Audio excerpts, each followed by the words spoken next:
Hey everybody, it's Miss Laura with Bartlesville Public Library with your weekly virtual story time. We are now doing a once a week in-person story time every Wednesday at 10:30, along with a virtual story time every Wednesday at 11:30. So we've got some big things happening beginning next week. As you see behind me, we are taking registration. You are able to register for the summer reading program that starts June 7th. Where am I? June 7th next week, but you can sign up now. We've got these flyers with the information on registering through the Beanstack app or through the Beanstack website. We've got categories for pre-readers, children, teens, and adults, and then on the back is our schedule of weekly events. Besides Storytime, we have a weekly event for children, weekly event for teens. All the information is here. So, because our theme for Storytime is tales and tales and whales, we've got a whale logo this year. I chose stories that have whales or maybe tails. We'll find out. First, let's sing our story time or our hello song. I'm sorry, I'm awake. Okay. Hello, how are you? Hello, how are you? Hello, how are you? How are you today? I'm good today. We had a fun in-person story time today, and I brought some of the same books with me to read to you now. And I'm going to start with one of my old favorites, written by Kess Gray and illustrated by Gary Parsons. Billy's Bucket. What in the world is so special about this bucket? Can I have a bucket for my birthday? Asked Billy. Billy's dad looked up from his newspaper. A bucket? You don't want a bucket for your birthday? No one gets a bucket for his birthday. Why not? Asked Billy. Because, Billy, explained his mom, buckets are too buckety to be a birthday present. But Billy wouldn't be persuaded. Please, can I have a bucket? He asked. How about a bike? Said his dad. Or some new sneakers? Said his mom. Or a computer game. I want a bucket, said Billy. All right, sighed Billy's dad. You can have a bucket for your birthday. Yippee! Shouted Billy. The next day, Billy and his mom and dad went to Buckets R Us. There were buckets of buckets at Buckets R Us. Rubber buckets, plastic buckets, metal buckets, garden buckets, farm buckets, builder's buckets, beach buckets, and even soccer buckets. Billy's mom and dad followed Billy up and down every single aisle. What kind of bucket are you looking for? They asked. I don't know, said Billy, but I'll know it when I see it. Billy looked long and hard at every single bucket on every single shelf. There it is, he shouted. That's the one I want, right there. 19 shelves up, 78 across from the left. Billy's mom and dad got someone to help them. They all look the same to me, said the sales clerk doubtfully. No, that one's special, said Billy excitedly. When Billy got home, he ran straight into the kitchen and filled his bucket with water.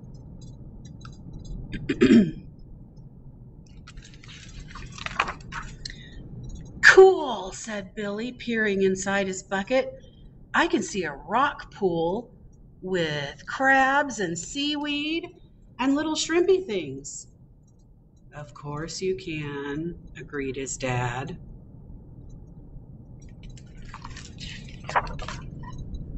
Oh, wow, said Billy. I just saw a shark. Of course you did, his mom smiled. Guess what I just saw, exclaimed Billy, sitting down for his birthday dinner. I saw a stingray, some clownfish, a bunch of barracuda, and a mermaid, I think, but it might have been a big herring. Of course you did, Billy. His dad chuckled.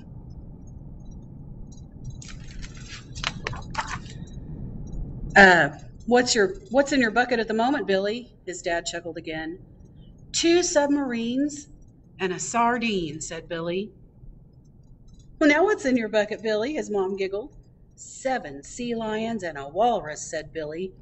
Of course, his parents exclaimed. I don't think they believe him. That night, Billy was still staring into his bucket. Billy's dad nudged his wife and winked. Billy, is it okay if we borrow your bucket to mix up some paint tomorrow? Billy shook his head. No, it isn't. There are dolphins in my bucket right now. You must never borrow my bucket. Billy's mom waited a few moments and winked at her husband. Billy, is it okay if we borrow your bucket to water the roses tomorrow? Billy frowned. There are 2 scuba divers in my bucket right now. You must never, ever borrow my bucket. Billy's dad just smiled and waited a few more moments. Billy, is it okay if I borrow your bucket to wash the car tomorrow? Billy looked up from his bucket and sighed. No, it isn't okay. There's a coral reef in my bucket right now. You must never, ever, ever borrow my bucket. What an imagination, exclaimed Billy's mom and dad. But it's time for bed. Billy put his bucket away and went upstairs. Thanks for a great birthday, he called, and the best present in the world. When Billy woke up the next morning, he got dressed very quickly and ran downstairs to play with his bucket. But it wasn't there. By the time Billy found his dad, he was too late. I told you not to borrow my bucket, said Billy.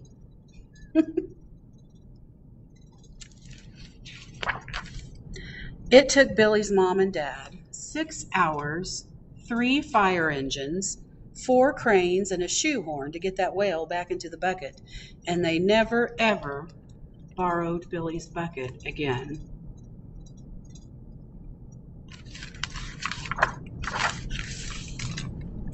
And that is the end.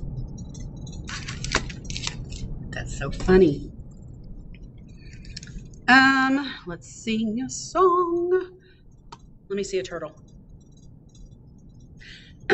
I had a little turtle, his name was Tiny Tim.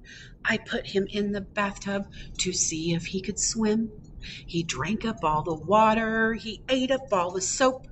Now he's sick in bed with bubbles in his throat. Bubble, bubble, bubble, bubble, bubble, bubble, bubble, bubble, bubble, bubble, bubble, pop. All right. So there were a lot of animals in that book, including the whale, like above. I'm backwards. I can't get used to it. Like our whale for Tales and Tales summer reading program. I want to tell you something else going on next week. Next week is the Especially for Kids OKM Music Festival. This is not a library-sponsored program. However, I will be doing one of their events, partnering with them for one of the events on June 7th at 2 o'clock, based on the books The Remarkable Farkle McBride and Hey Diddle Diddle. But there are lots of other kids' events throughout the week. Some are free, some are not. Some you have to RSVP to OKM, some you don't. You can also pick up one of these passports. We have some at the library. I'm sure they have some at the OKM office that tells about all the events, but in the back at each event, they will get a stamp that will enter them into prize drawings. So, pretty good deal here. So OKM for Kids and summer reading program start next week. Our next story, you know how dogs with big tails, they like to wag their tails a lot. This book by Linda Ashman and John Bendall Brunello is called The Tale of Wagmore Gently. Wagmore's tail gets him into trouble. Let's see what happens. The Tale of Wagmore Gently. Meet Wagmore, a happy dog with a powerful tail.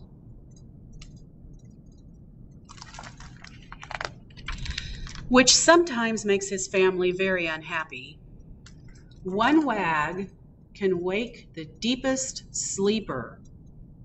What is that, an earthquake? An asteroid? No, it's just Wagmore having another happy dream.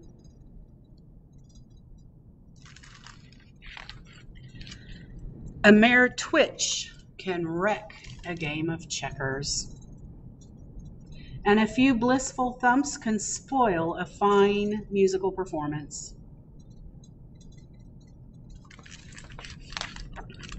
One morning, Wagmore's wildly wagging tail lopped off the zinnias, scattered Bertha's kitty litter, and woke up the baby.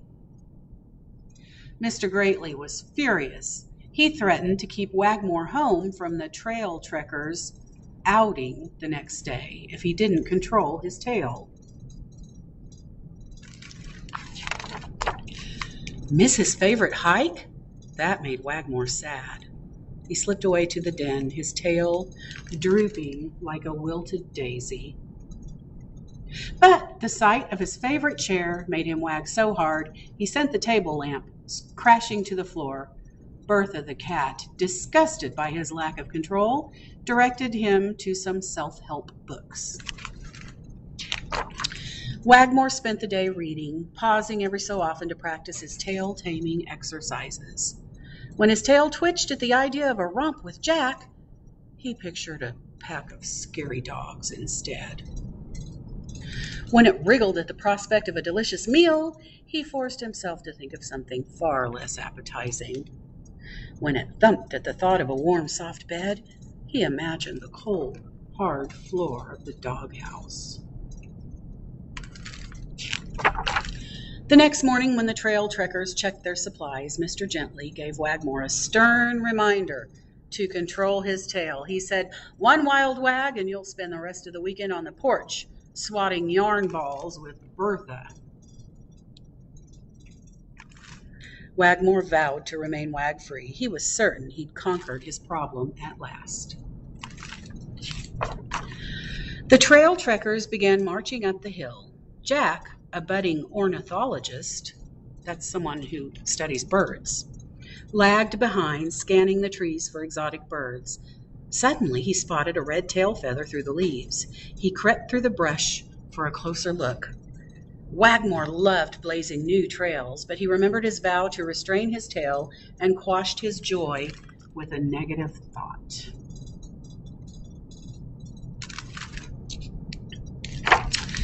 The bird hopped along the edge of a cliff and then disappeared. Jack crawled along the ledge, grabbing a branch to steady himself. All at once, the branch gave way and Jack tumbled down the hill. Yikes!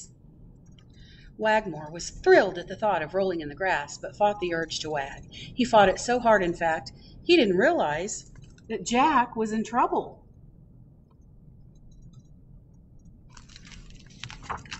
Jack rolled straight into the river. Wagmore found swimming in fast-flowing rapids particularly exhilarating, but remembered Mr. Gently's warning and concentrated on thinking terrible thoughts.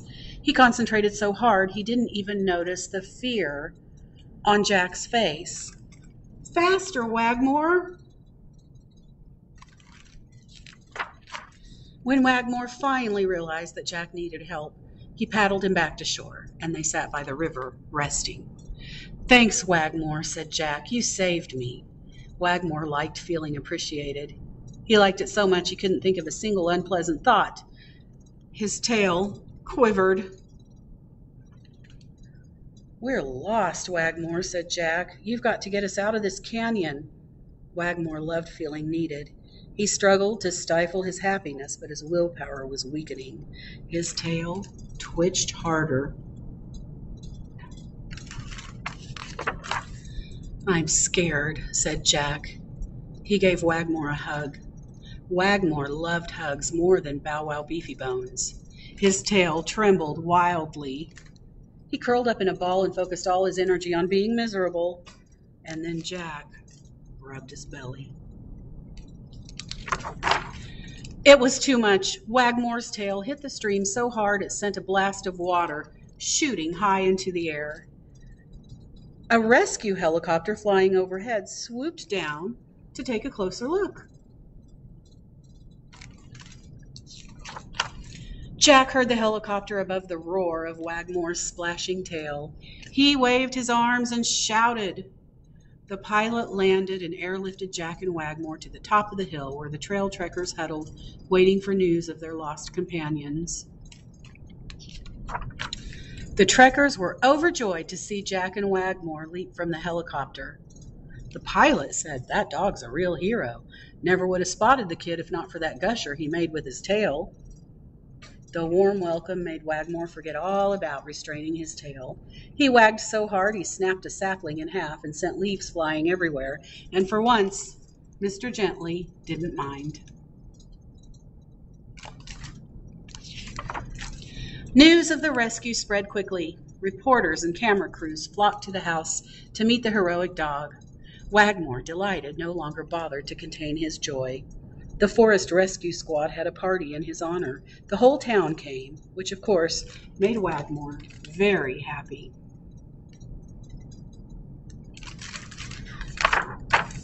Best of all, Wagmore's family stopped scolding him for his unruly tail. In fact, they found it could be quite useful. On hot summer days, for example, and on cleaning day,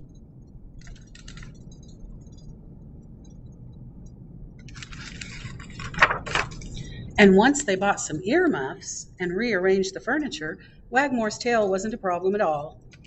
And that made everyone very happy.